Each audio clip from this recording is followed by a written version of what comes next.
Russia's war in Ukraine.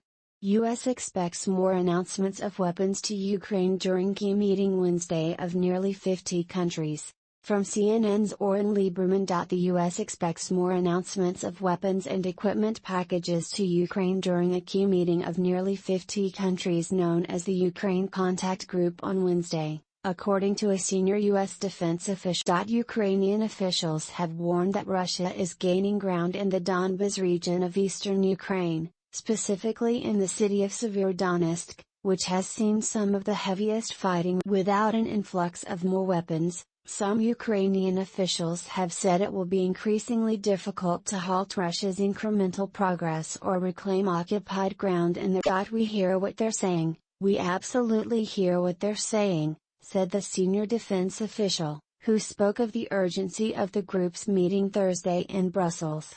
The official would not detail what countries would be announcing new security packages or what those shipments would include, but noted that the U.S. works very closely with other countries to figure out what Ukraine's armed forces need and then find those systems. The official would also not say whether the U.S. would have a new package to announce, but said U.S. President Biden's administration is already working on the next package. It's a constant drumbeat because it's a constant battle with constantly evolving urgent requirements, the official told a group of reporters traveling with Defense Secretary Lloyd. The Biden administration announced the last weapons package on June 1, including high-mobility artillery rocket system, HIMARS, a system capable of launching a barrage of rockets and missiles that Ukraine had urgently requested. The $700 million package was the first time the administration had drawn from the new $40 billion aid package for Ukraine, which received bipartisan support in Congress. A small group of Ukrainian soldiers began training on HIMARS almost immediately after the weapons package was announced. But the system, which requires 3 weeks of training, has not yet entered the fight. The senior defense official would only say that it will enter Ukraine soon. The U.S. has taken on some risk to its own military readiness in sending weapons and equipment to Ukraine, Army Secretary Christine Wormuth said earlier this month, but it was not an unacceptable level of risk. The senior defense official said the U.S. and its allies had a significant amount of equipment still available to send to Ukraine. We have far from exhausted the resource and the multi-country security assistance for this battle on Ukrainian territory, the official said. Ukrainian President Volodymyr Zelensky vowed in his evening speech on Monday that Ukraine would liberate all of the territories occupied by Russia, even the Crimean Peninsula, which Russia annexed shortly after its takeover in 2014.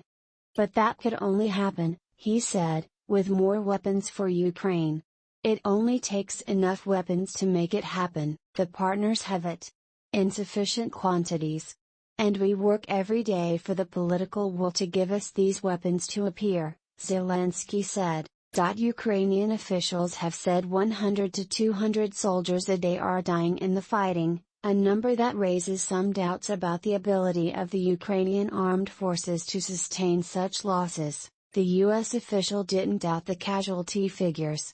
The numbers are not out of line with what you would expect for this kind of artillery battle, the official said. It's not surprising that the numbers the Ukrainians are reporting are that serious. But the official said the U.S. has not seen a flagging of Ukrainian morale to remain in the fight, even as the conflict becomes a grinding, brutal battle of artillery that may favor the firepower and manpower of Russia's. The official sounded a more optimistic note about the state of the fight, even as Russia appears to be gaining momentum in the Donbas region.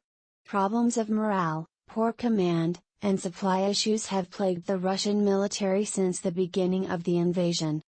Russia was able to paper over some of those issues when the focus shifted to eastern Ukraine, since the battlefield bordered Russia, making it much easier to send supplies the short distance to units on the. A lot of Russia's high-end equipment has already been destroyed, the official said, forcing them to rely on older models. At the same time, Russia's stock of precision munitions are dwindling, leading to the use of more artillery. which has had devastating consequences with its lack of precision. Sanctions and export restrictions have also made it harder to resupply their high-end capabilities, the official said. Despite all the challenges the Russians have faced, both self-made and the result of Ukraine's counterattacks, Russia still retains its biggest advantage, the sheer size of its military. But that doesn't mean Russia is guaranteed victory, even if Russian President Vladimir Putin has shown no indication that he is considering scaling back his goal. It's not so clear where the advantages and disadvantages fall. There are strains on both sides, the official said. Russia bans 49 UK citizens, including 29 journalists.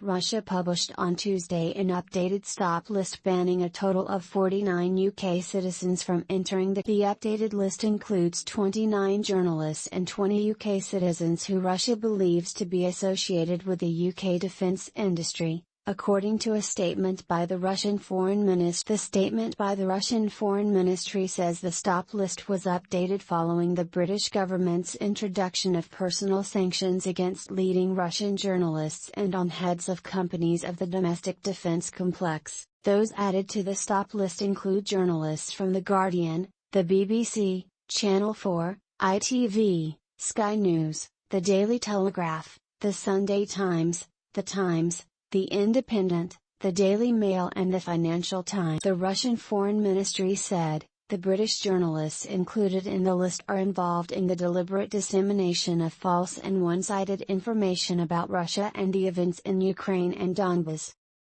With their biased assessments, they also contribute to fueling Russophobia in British society. Among the UK citizens associated with the UK defence industry on the list are UK military officials, defence contractors and members of parliament.